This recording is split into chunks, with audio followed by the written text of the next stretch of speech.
begin to advance the Union Army into Virginia. After that, and a little bit slowly, and they'll basically advance too slowly and they get frustrated with his General McClellan, and end up firing McClellan in November. He will replace McClellan with this man, General Ambrose Burnside. General Burnside takes command in mid-November 1862.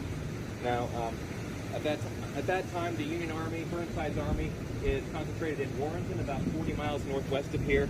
They have about 120,000 Union soldiers in that army. The Confederate Army under Robert E. Lee will have about 78,000 men at that time. They'll be divided. About half of them, about 40,000 men, will be over at Culpeper facing the main Union force at Warrenton. Those men at Culpeper are under Longstreet. The other 38,000 Confederates are under Stonewall Jackson, and they'll be up at Winchester in the Shenandoah Valley, threatening the Union right and rear, basically, trying to get in the Union right and rear. Now, once Burnside has taken command of the Union Army, he has to decide what kind of campaign is he going to conduct for this what will become the Fredericksburg campaign. It's November and December 1862. Now, what Burnside decides to do is he's going to advance on Richmond, and he hopes to capture Richmond and win the war for the North. It's basically the old Union goal of taking Richmond. That's Burnside's goal.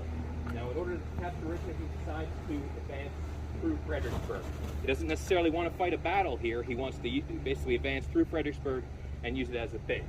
Burnside had been on occupation duty in Fredericksburg earlier in the war, and he basically was a pretty quiet assignment, but he had gotten to know the Fredericksburg area, and Fredericksburg has a railroad that runs through it at that time, some good roads, and he just thinks it's a good place to have a base, and he's going to choose to advance through Fredericksburg. Now, because he's going to advance through Fredericksburg, he's going to need these. These are what's called pontoon bridges. They're temporary bridges that are used by the Union Army to get across a river, basically. What they are is they're flat-bottom boats that Union engineers will line up in a line across a river. They'll anchor the boats in the river so they don't drift, and then they'll put wooden planks across the boats to basically create a pathway for soldiers to walk across. I like to think of it as basically a floating dock. If you've ever been on a floating dock before, it's very similar to that. Now, as Burnside he will start moving towards Fredericksburg. He'll begin moving the Union Army from out of Warrenton and towards Fredericksburg. The Union Army will arrive in the Fredericksburg area pretty quickly. They'll arrive across the river at Falmouth, very near here, but just across the river, by November 22nd. November 17th. November 17th. They will arrive on November 17th and basically make camp over at Falmouth, and they will, at that time, have to decide what they're going to do next. Some of the Union officers think that the Union Army should try and cross the river at shallow parts of the Rappahannock, which is the local river. They should cross the river immediately at shallow places called fords. And they shouldn't wait for these heavy pontoon bridges to arrive. Basically, the pontoon bridges are at the tail end of the Union Army, and the guys at the front end are thinking maybe we should just cross the river immediately and not wait for these bridges. However, Burnside decides not to do that. Burnside's reasoning basically is that the Rappahannock is because of the nature of the Rappahannock River, basically. The Rappahannock is a Native American word which means rapidly rising water. The Rappahannock had a reputation in the 1860s and mid-19th century for basically whenever it would rain, the river would rise very, very rapidly. And there's a lot of precipitation in November and December 1862, so precipitation and the river rising is a legitimate concern. So Burnside is concerned that if any Union soldiers cross the river sort of quickly at shallow parts of the river, that if it rained after that, then the river would rise, as it was known to do, and then those Union soldiers would potentially be trapped on this side of the river. Those shallow places where they crossed would no longer be shallow, they'd be deep, and they wouldn't be able to get back across the river, and Union reinforcements wouldn't be able to get across the river to help them if they were attacked. So Burnside decides he's not going to cross the river at the shallow fords, basically. He's going to wait for these pontoon bridges to arrive. Now, unfortunately, these are pretty heavy equipment during the Civil War. They're large, flat-bottomed boats, very heavy, and they have to be moved either by wagon if they're on land, or sometimes if a commander is smart, they'll move them by water.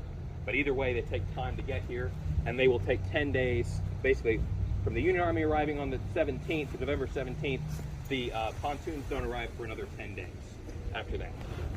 Now, during those 10 days, Robert E. Lee is not sitting around. He is starting to get his army moving towards Fredericksburg because it's very clear the Union Army is moving towards Fredericksburg. So Lee is going to move the initial part of his army, the closest part of his army, under Longstreet, that are over at Culpeper, about 40,000 Confederates. He will move them. Those Confederates will get here pretty quickly. They only have about 30 miles to cover. They'll get here by November 22nd. They'll arrive about 5 days after the Union Army arrives at Falmouth across the river. Now, the rest of the Confederate Army, is another 38,000, are up at Winchester in the top of the Shenandoah Valley. So they've got a longer way to travel. They've got 170 miles to cover, and they'll cover that trek in about 12 days. And I've always think that's a pretty significant. That's the one under Stonewall Jackson? Yes, that's the one under that's the part of the army that Jackson commanded. That's right. And I've always thought that must have been a pretty intense march to get here. It covers 170 miles in 12 days. Now, in any event, Jackson does that march, gets here by December 1st. So the whole Confederate Army is in the Fredericksburg area by December 1st. And they will begin to form a 32-mile long battle line stretching from here at Fredericksburg down to Port Royal, significant distance down the Rappahannock River. And they had that long line covering the river because the Confederates are not sure where along the river the Union Army is going to cross. There are many crossings where the Union Army might cross, and so the Confederates want to cover as many of those river crossings as possible. So that leads us back to Burnside. Burnside now has to decide where is he going to cross the river, which is the Rappahannock River. His pontoon bridges have finally arrived, but he has to decide, does he want to cross, basically where does he want to cross the river? Now, he can cross here at Fredericksburg. The army is here at Fredericksburg. The pontoon bridges are here. So this would be a pretty easy thing to do, is cross here, at least, I mean, you'd be in the face of the Confederates, that's the bad part. Now, the other choices are to try to cross the river upriver towards the west, or downriver towards the southeast.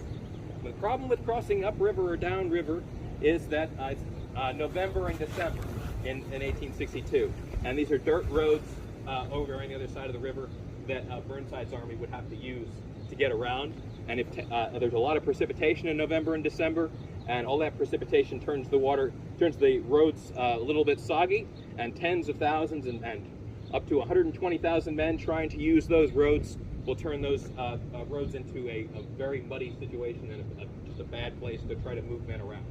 So that's the problem with trying to move men on these dirt roads in the winter, is it just gets too muddy and it becomes a very slow march. Now, the Union Army did try to get across the river, down a place called Skinker's Neck, closer to Port Royal than here. However, the Confederates basically noticed that movement and were able to send a smaller force downriver to basically block that movement and block that crossing point before the Union Army was able to get across. So basically what happened was Lee responded pretty quickly and blocked that crossing. So Ambrose Burnside is not really able to get across the river, upriver or downriver, fast enough. He's not able to get there fast enough to get there before the Confederates. So Burnside is going to decide to have the army cross the river right here at Fredericksburg. And he will decide to begin moving the army across the river on December 11th, 1862. And now, if we'll gather around the painting, I'll tell you about what happened on December 11th.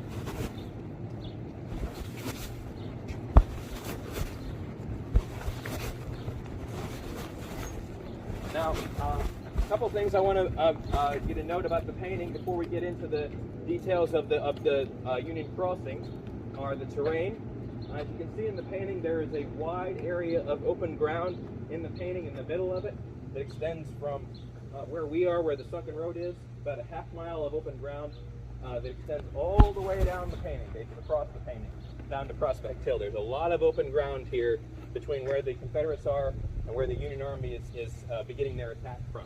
So there's a big amount of open ground, especially over here at the Sunken Road, and which is no longer, there's no more, the open ground is not here anymore. So you sort of, at this end of the field, you have to use your imagination because it's been filled in by houses. But there would have been about 500 to 800 yards of open ground in front of us between the Confederate position and the town. Now, another thing to note is this canal ditch. It sort of runs in that diagonal line across the area where the Union Army is going to advance. That canal ditch will force the Union troops to basically funnel across at these narrow bridges, and will slow them down and also restrict their movement, because if they tried to move too far to the right, the canal ditch sort of gets in their way. So it's sort of a natural obstacle that they have to overcome. Another thing to note is Chatham over here in the top left-hand corner. Chatham was a plantation before the Civil War, was a Union headquarters just before the Battle of Fredericksburg, and then was a Union hospital after the Battle of Fredericksburg. So it has a lot of different stories to it. It's stop number 2 on the driving tour of the battlefield, so I recommend it. And also it has a model of a Union pontoon bridge in the backyard, and also some heavy Civil War cannon in the backyard, and some nice gardens too this time of year. So I recommend it. It's stop number 2 on the driving tour. Now, next to Chatham, basically on this high ground on the other side of the river, is Union artillery. About 170 to 200 Union cannon are up on the high ground called Stafford Heights, which is this high ground here on the north side, or northeast side of the river. Now, and another thing to consider is the town of Fredericksburg extends right up to the Rappahannock River. So there are houses right up on top of the river, and Confederate soldiers are going to be in the town, in these houses, and also in trenches near the river, and they will be able to see when Union engineers begin building these bridges, and they will shoot at those Union engineers when they start building those bridges. So that takes us to December 11th. On December 11th, Burnside orders the engineers to start their work at 2 a.m. The engineers will build a total of 6 bridges at 3 different places. 2 bridges will be here at the north end of town called the Upper Crossing. 1 bridge will be down at the south end of town called the Middle Crossing, and 3 more bridges will be at 3 or 4 miles downriver at the Lower Crossing. Now, the important difference between the crossings at the town and the crossing downriver at the Lower Crossing is there are no houses down here for the Confederates to hide in. So, and there's no woods, not much woods either down there. So there's no terrain really for the Confederates to hide in. And Union artillery on the high ground over here basically will control this area and prevents the Confederates from opposing this crossing. So this crossing at the Lower Crossing basically goes unopposed. The Union Army gets across pretty uneventfully. Now up here at Fredericksburg, where the Confederates can hide in the houses and in some trenches next to the houses, the Confederates will oppose these river crossings. Now, at 2 a.m., the Union engineers get started on their work. They had hoped to finish building the bridges by 5 a.m. It's a pretty ambitious timeline. Unfortunately, they were only halfway finished their work by 5 a.m., halfway finished the bridges. It was December, cold night, and they're also working in the dark. So I think it's pretty justifiable that they were not at their peak efficiency working in the dark on a cold night. Yes, sir. The Union didn't have enough artillery to just level a couple hundred yards of this side of the river. Well, they tried to do some of that once they realized the Confederates were in the town, but not. I mean, they couldn't level the entire town, and I don't think they would have really wanted to. But they did level some of the buildings once they knew the Confederates were in them. So that intelligence that you're laying out here, was that not known? Well, I think they knew the terrain features, like that there's no terrain here, and because the Union artillery could see a lot of this. But they did not know about. But they knew there were Confederates in the town. Basically, that there had been. They'd both been. The armies had been in the area for about a month, so they were pretty well aware that there were Confederates in the town. The Union engineers are by 5 a.m. They're only halfway finished their work on these two on the upper crossing and the middle crossing, and it's dawn at first light. Confederates in the town see them and open fire. They open fire on the Union engineers. The Union engineers are non-combat troops. They're basically construction troops, and their job is to be in the rear building roads and building bridges, and they're not even armed. So when they get under fire by these Confederate soldiers in the town, these unarmed Union engineers will fall back away from the bridges. Now, once that happens, to get to your point, the 170 to 200 Union cannon up on Stafford Heights will begin a bombardment of the town to try and drive these Confederates out of Fredericksburg.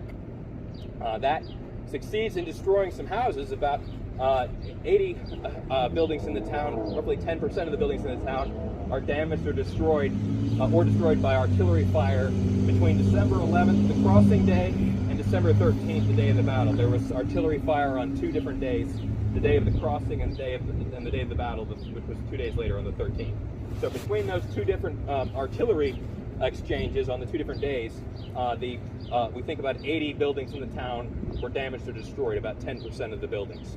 Now there was some Confederate artillery fire on the day of the 13th that went back in the opposite direction. So we think about a quarter of the damage may have been caused by the Confederates, but about 3/4 of it is caused by the Union artillery. Now, and most of it is concentrated along the river. Now, as I said, this Union artillery bombardment is pretty intense, but it doesn't succeed in driving the Confederates out of the town. The Confederates stay in the houses, stay in their trenches, and continue firing on the Union engineers.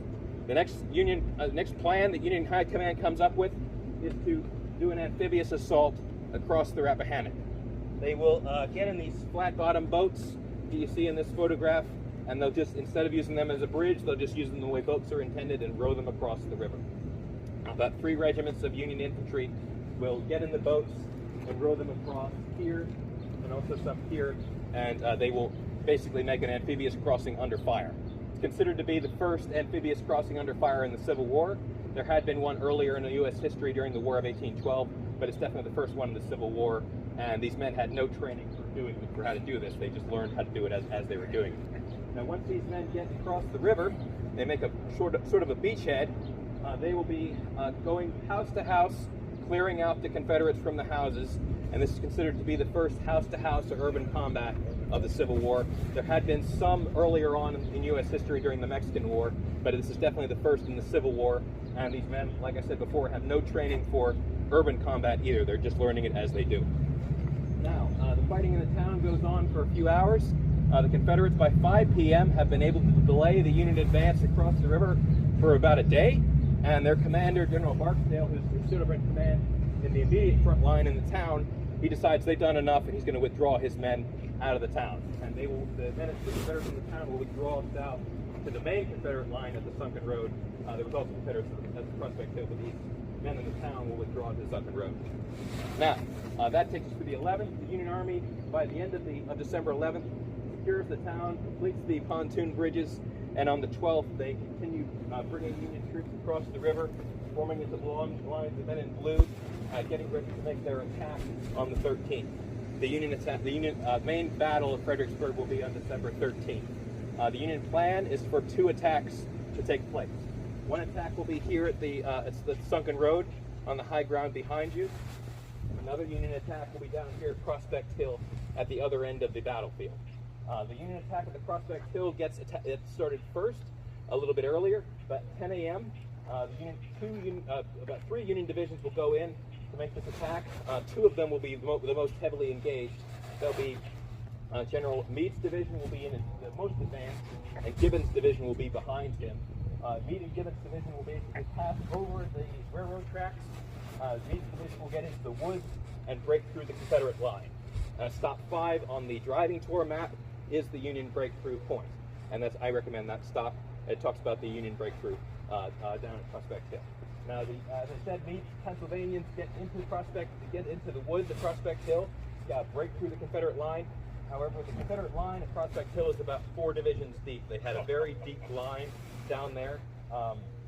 This incidentally is General Stonewall Jackson's part of the line, so the line is very well defended by the Confederates, and the Confederates launch a counterattack and drive the Union troops out of the woods, then drive them across the railroad tracks and into the open fields beyond.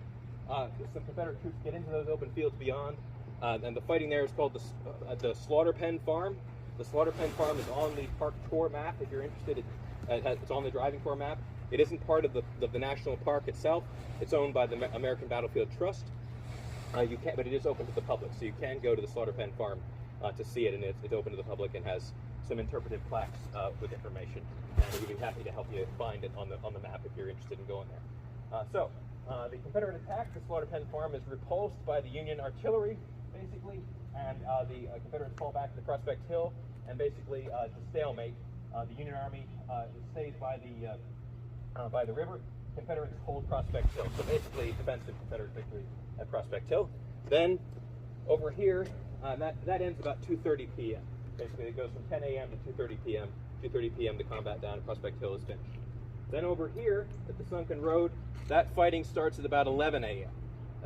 From 11 a.m. to 7 p.m., the Union Army will make 7 different attacks here at the Sunken Road at the stone wall behind you, and they will launch 30,000 men in 7 different attacks against the stone wall, the Sunken Road. All of those attacks are going to be unsuccessful. And now, part of the reasoning for the attacks is to support the Union troops that are attacking down at the Prospect Hill. The idea is if you attack up here, then the Confederates can't shift troops down to the other end of the line to help out down at Prospect Hill. But you have to sort of wonder is why Burnside would order so many attacks of such a strong Confederate position. And I have to sort of think maybe he didn't understand just how well defended this position was, because there are limits on what people knew. People knew was happening. People are not; they don't necessarily know everything that's happening. But there's just one attack after another here at the stone wall. So now I think we're ready to talk about to go up to our next stop, which will be the stone wall. Does anybody have questions?